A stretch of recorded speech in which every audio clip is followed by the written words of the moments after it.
అంతేనా ఎవరు ఉన్నాయా? అయిపోయింది పర్లేదు. దాచారా ఇంకా? దాచాం. నెక్స్ట్ ఫంక్షన్స్ చాలా ఉన్నాయి, దాచండి. అందరికీ గుడ్ ఆఫ్టర్నూన్. సినిమా రిలీజ్ అయ్యే ముందు వరకేమో సంక్రాంతి ఏంటా పరిస్థితి అని టెన్షను. సినిమా రిలీజ్ అయ్యాక వార్నింగ్ ఏంది సినిమా అనే టెన్షన్ మొదలైంది. గత 3 డేస్గా ఈ సినిమాని మేము ఊహించిన దానికంటే ఎక్కువ స్థాయికి తీసుకెళ్ళిన ప్రేక్షకులందరికీ నా పాదాభివందనాలు. వితౌట్ యువర్ సపోర్ట్ నాకు ప్రతి సినిమా ఈరోజు 8 హిట్లు 8 సక్సెస్లు అంటున్నారు. మీరు లేకపోతే నాకు ఏ విజయం వచ్చేది కాదు. And thank you so much. అలాగే ఈ సినిమా రిలీజ్ అయ్యాక ఈ స్థాయి సక్సెస్ అవుతుందిలే అనుకున్నా. ఫర్ ఎగ్జాంపుల్, ప్రేక్షకులందరూ నన్ను, మా టీంని, వెంకటేష్ గారు అందరినీ ఇలా ప్రేమగా సంకనెత్తుకొని బాబు మీ సినిమా హిట్ అని చెప్తారులే అని అనుకున్నా. కానీ సినిమా హిట్ అయ్యాక బాహుబలిలో రమ్మకృష్ణ బాబు ఎత్తి అమరేంద్ర బాహుబలి అని ఎత్తినట్టు ఇదిరా మీ సినిమా సంక్రాంతికి వస్తున్నామని చెప్పి ఎత్తి పైకెత్తి చూపించినంత ఒక అది విటి గారు చెప్పినట్టు గూస్ బంప్స్ కేశవా అన్నట్టుంది పరిస్థితి. So thank you once again audience. And I love you. And ఇంకొకటి, ప్రమోషన్స్ గురించి మాట్లాడాలి. నాకు విజయాన్ని అందించే ప్రేక్షకుల కోసం, మా సినిమాకి డబ్బులు కొన్ని టికెట్ తీసుకునే ప్రేక్షకుల కోసం మా సినిమాని వాళ్ళ ఇంటి ముందుకు వెళ్ళి అమ్మడానికైనా రెడీ. అయ్యా మేము వస్తున్నాం థియేటర్కి రండి అని. అలాగే ఆ సినిమా రిలీజ్ అయ్యాక వాళ్ళు ఎలా ఫీల్ అవుతున్నారో వాళ్ళ ఇంటికి వెళ్ళి కనుక్కోవడానికి కూడా ready. So I respect them because మీరు లేకపోతే మేము లేం. So in that way also we love you. అలాగే ఈ సినిమాకి ఫస్ట్ నా నిర్మాతల గురించి మాట్లాడాలి. రాజు గారు, శిరీష్ గారు. నిజంగా పటాస్ సినిమా ఆ రోజు వాళ్ళు చూడకపోతే శిరీష్ గారు అన్నట్టు ఆ రోజు వాళ్ళు చూసి రైట్ టైంలో రిలీజ్ వచ్చింది. లేకపోతే కళ్యాణ్ గారు, మేము, హరి గారు, మేమందరం ఒక చిన్న షెల్లో ఉన్నాం అప్పుడు. టు బీ హానెస్ట్, అంటే ఎప్పుడు రిలీజ్ చేయాలి. అప్పుడు సంక్రాంతికి పెద్ద సినిమా రిలీజ్, వెంకీ గారిది రిలీజ్ అయింది, Gopal and I cinema release అయింది. నాకు ఇప్పటికీ గుర్తు, Jan 23rd. వాళ్ళ సినిమా చూసి ఈ సినిమా బ్లాక్ బస్టర్ హిట్, అసలు మీరు కంగారు పడకండి అని చెప్పి ఈ సినిమాని మార్కెట్లో రిలీజ్ చేసి నన్ను ఫస్ట్ డైరెక్టర్గా నిజంగా నన్ను నిలబెట్టింది కళ్యాణ్ రామ్ గారు. అయితే దాన్ని మార్కెట్లోకి వెళ్ళి డిస్ట్రిబ్యూట్ చేసింది రాజు గారు. సో వాళ్ళిద్దరికి నేను ఎప్పుడు థ్యాంక్స్ చెప్పుకోవాలి. అక్కడి నుంచి నా ప్రయాణం వాళ్ళతో స్టార్ట్ అయింది.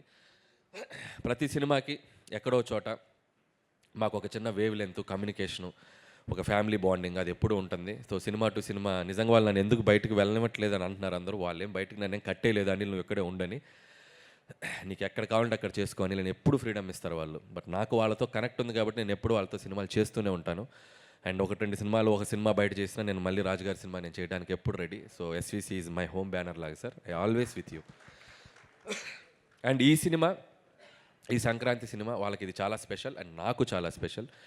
So in so many ways thank you sir Shirish garu. And రాజు గారు ఇప్పటివరకు మైక్ మాట్లాడితే వైరల్ అయ్యేది, అండ్ ఇక నుంచి మా శిరీష్ గారు మాట్లాడితే వైరల్ అవుద్ది. అండ్ శిరీష్ గారు ఇక నుంచి మీరు ప్రతి సినిమాకి మాట్లాడాలి.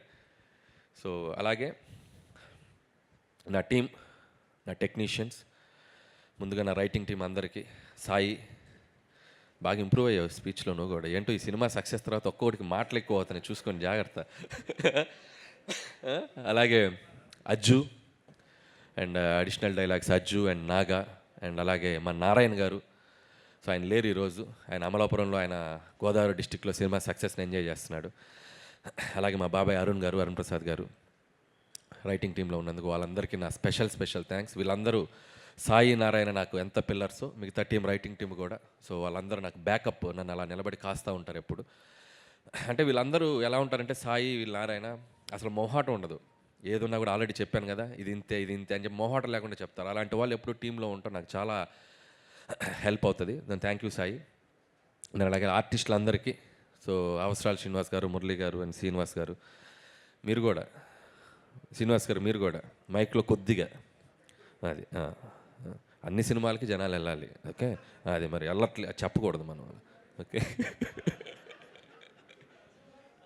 అండ్ అలాగే and my key technicians, my Sameer Reddy garu, thank you sir.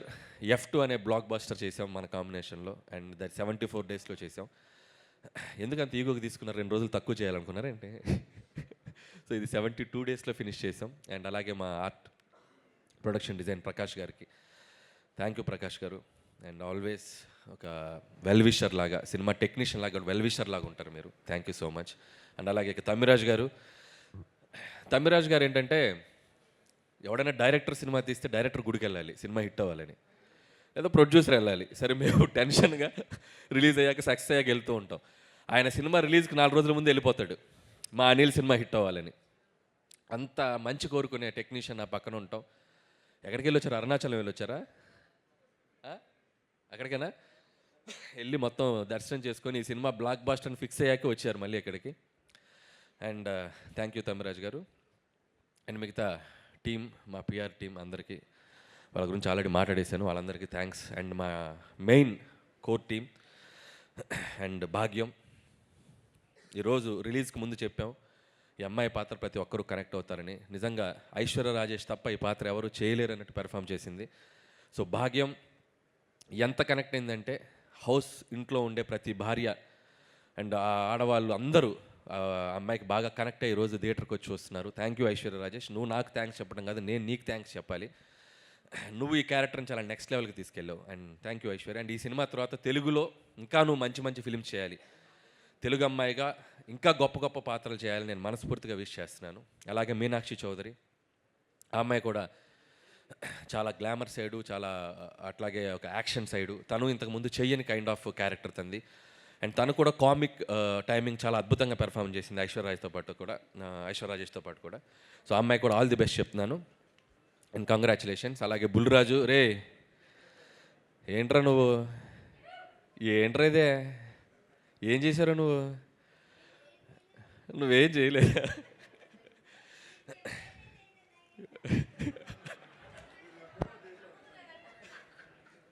బాగా చేసావు. 2 రాష్ట్రాల ప్రజలు, అటు అమెరికాలో ఉండే ప్రజలు అందరూ నిన్ను మెచ్చుకుంటున్నారు. చాలా చిన్న వయసులో చాలా గొప్ప పేరు వచ్చిందిరా. God bless you. బాగా చదువుకో, మంచి మంచి సినిమాలు చేయి, ఓకే? బాగా చదువుకో, చదువు నెగ్లెక్ట్ చేయకు. అలాగే వీడి పాత్ర కూడా, బుడ్డోడి పాత్ర ఓటీటీలో వచ్చాక చాలామంది కంప్లైంట్, ఆ పిల్లలు చూడలేకపోతున్నారు. నిజంగా పిల్లలు చూస్తే ఏంటో పరిస్థితి అనేది వాడితో చెప్పాలనుకొని చేయించాం, అంతేగాని వాడితో ఏదో బూతులు మాట్లాడించాను కాదు. మా కన్సర్న్ ఏంటంటే పిల్లలు ఓటీటీ చూస్తే కొన్ని అడల్ట్, ఎందుకంటే ఇంగ్లీష్ ఫిల్మ్స్ చాలా ట్రాన్స్లేషన్ మీరు చూస్తే మనీ హైస్ట్ ఇలాంటి సినిమాలు చూస్తే ఆ మక్కి బూతులు అవి మనం పెద్దవాళ్ళు ఊరినాయనో అన్నట్టుంది. పిల్లలు చూస్తే కొద్దిగా డేంజర్, కాబట్టి చూస్తే ఇలాంటి ప్రమాదం ఉంది అని చెప్పడానికి ట్రై చేసాం. సో అది ప్రేక్షకులు చాలా స్పోర్టివ్గా తీసుకొని వాడి పాత్రను చాలా బాగా రిసీవ్ చేసుకున్నారు. And thank you so much. And అలాగే మిగతా ఆర్టిస్టులందరికీ థ్యాంక్ యూ. అండ్ అలాగే ముఖ్యంగా ఇంకొకరి పేరు గురించి చెప్పాలి నేను, బీమ్స్. తను ఈరోజు ఇక్కడ లేడు, అతను కూడా సక్సెస్ వాళ్ళ ఊరిలో ఉండి ఎంజాయ్ చేస్తున్నాడు. మళ్ళీ నెక్స్ట్ ఈవెంట్కి తప్పకుండా వస్తాడు బీమ్స్. అండ్ బీమ్స్ ఈ సినిమాని మేము అంటే ప్రమోషన్స్లో ఈ సినిమాని నెక్స్ట్ లెవెల్కి లేపడానికి, ఒక టేక్ ఆఫ్ చేయడానికి మాకు ఉపయోగపడ్డ ఒక గొప్ప పిల్లర్ బీమ్స్. బీమ్స్ క్రియేట్ చేసిన గోదావరి గట్టు సాంగే మాకు ఒక ఊపిచ్చింది. గోదావరి గట్టే ఒక ఇన్స్పిరేషన్ ఇచ్చింది. అక్కడ నుంచి మేము ఇక వెనక్కి చూసుకోలేదు. ఒక్కొక్క సాంగ్, ప్రతి సాంగ్ మనం ఎలా అడిగితే అలా,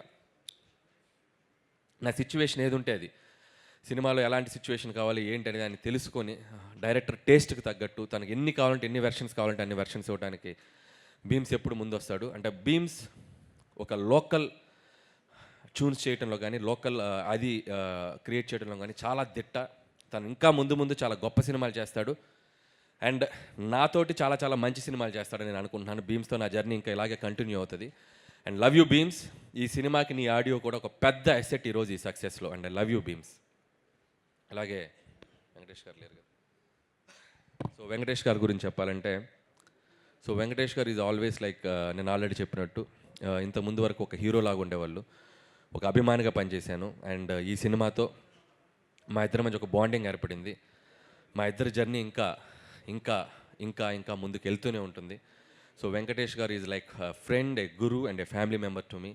సో వితౌట్ హిమ్ ఈ సినిమా ప్రమోషన్స్ దగ్గర నుంచి ఈరోజు ఈ సినిమా ఈ బ్లాక్ బాస్టర్ వరకు నేను తీసుకుంటున్న ప్రతి స్టెప్లో నాతో పాటు నాకంటే ఎక్కువగా ఎనర్జీగా పనిచేసింది వెంకటేష్ గారు. ఇందాక ప్రమోషనల్ది మేము చూస్తే మేమే షాక్ ఏంటి ఇంత చేసామా అని. దాంట్లో అడుగడుగున మా వెనకుండి నడిపింది వెంకటేష్ గారు. వితౌట్ వెంకటేష్ గారు సపోర్ట్, వితౌట్ వెంకటేష్ గారు ప్రెజెన్స్, వితౌట్ వెంకటేష్ గారి ఎనర్జీ అసలు మేమందరం ఇంత బాగా చేసి ఉండేవాళ్ళం కాదు. సో ఈ సినిమా సక్సెస్ ఆయన ఎనర్జీ నుంచి మేము ముందుకు తీసుకెళ్ళాం. ఈ సినిమా సక్సెస్లో కూడా ఇప్పుడు కూడా ప్రతిరోజు మార్నింగ్ మేము రోజు ఒక అరగంట 10 నిమిషాలు 20 నిమిషాలు మాట్లాడుకుంటూనే ఉన్నాం. ఇంకా we're enjoying this phase. And thank you Venkatesh garu, నాకు ఇంత ఫ్రీడమ్ ఇచ్చి నన్ను నమ్మి నా వెనకుండి నన్ను ముందుకు తోసి ప్రతి సినిమాకి ఇది హ్యాట్రిక్. మీ ఇద్దరం వెంకటేష్ గారు నాది హ్యాట్రిక్ కాంబినేషన్. సో మూడో సినిమా ఇంత పెద్ద విజయాన్ని అందించడానికి ఆయన ఎంతో కీ రోల్ పోషించారు. ఒక్కొక్కసారి ఇందాక మా రైటర్స్ చెప్పినట్టు అంత పెద్ద స్టార్ అయ్యిండు కూడా ఆయన మీద ఆయన సెటైర్ వేయించుకోవడం కానీ అవి ఎప్పుడు వెనకాడు వెంకటేష్ గారు. సో నేను ముదురు బెండకాయని అంటారు, కాసేపు ఆయన మీద ఆయన చేసే డ్యాన్సుల గురించి ఇచ్చేయాలన్నా కూడా ఎప్పుడు సినిమాలో ఇది నవ్వుతారు, ఈ సినిమాలో ఈ పంచ్ నవ్వుతారు అంటే ఆ పంచ్ వేసేయండి అంటారు. సో అంత ప్రాక్టికల్గా ఉండే మనిషి ఆయన. సో ఆయన సపోర్ట్ నిజంగా ఎప్పుడు నేను మర్చిపోలేను sir. I love you Venkatesh garu, and I love you. And చివరిగా నాకు స్పీచ్ ముగించే ముందు నా గురించి నేను ఎప్పుడు మాట్లాడుకోలేదు. నా గురించి అందరూ మాట్లాడటమే, నా గురించి కూడా ఒక 2 మాటలు నేను మాట్లాడుకోవాలనిపించిన పరిస్థితి. ఎందుకంటే 8 సినిమాలు, Pataas, Supreme, Raja the Great, F2, Sarileru Neekevvaru, F3, Bhagavanth Kesari, and ఇప్పుడు సంక్రాంతికి వస్తున్నాం. సినిమా టు సినిమా ఒక్కొక్క జర్నీ. ఇందులో లాస్ట్ 5 ఫిలిమ్స్ కంటిన్యూగా 100 crore grossers, and last 5 films కంటిన్యూస్గా 1 million grossers in US. And ఒక దర్శకుడిగా ఒక ప్రేక్షకులకి ఎంత థ్యాంక్ఫుల్గా ఉండాలో నాకు అర్థం కావట్లేదు. అండ్ US ఆడియన్స్ కూడా ప్రతి సినిమాని వాళ్ళు ఇంత అద్భుతంగా ఆదరిస్తున్నారు. వాళ్ళకు కూడా నా పాదాభివందనం, అక్కడున్న తెలుగు ప్రేక్షకులందరికీ కూడా. అండ్ ఇకపోతే సినిమా అనేది, స్క్రీన్ ప్లే అనేది, డైరెక్షన్ అనేది చాలామంది స్టడీ చేసి ఉంటారు. స్క్రీన్ ప్లే అంటే ఇది, రైటింగ్ అంటే ఇలా రాయాలి, ఎక్కడ పడాలి, ఎక్కడ లేవాలి, క్యారెక్టర్ ఆర్క్ ఇది, ఇలా ఏవేవో మాట్లాడుతుంటారు. చాలామంది స్క్రీన్ ప్లే రైటర్స్ నేను టెక్నికల్ వర్డ్స్ రివ్యూలు చెప్తున్నాయి కూడా నేను చూస్తూ ఉంటా. నాకు అవన్నీ తెలియవు, నాకేం తెలియదు. నాకు తెలిసిన సినిమా ఒకటే. నాకు సినిమా థియేటర్కి వెళ్ళి నచ్చితే ఒక ఆడియన్గా నేను విజిల్ కొడతా, చప్పట్లు కొడతా. ఇదే నాకు తెలిసిన సినిమా, అదే తీస్తా. ఇది అవుట్ ఆఫ్ ఎమోషన్ చెప్తున్నాను. చిన్నప్పటి నుంచి చూసిన సినిమా ఇదే. నేను పెద్ద చదువుకోవాల సినిమా, నాకు తెలిసిన సినిమా ఇదే. థియేటర్లో ప్రేక్షకులు చప్పట్లు కొడుతుంటే వాటికి కనెక్ట్ అయిపోయి నేను లేచి చప్పట్లు కొడతా, విజిలేస్తే లేచి విజిలేస్తా. ఆ క్యారెక్టర్ నన్ను ఎమోషన్ గురి చేస్తే ఎమోషన్ అయిపోతా. ప్రతి ఫ్రైడే ఏ సినిమా రిలీజ్ అయినా ఆ థియేటర్లో ఉంటా.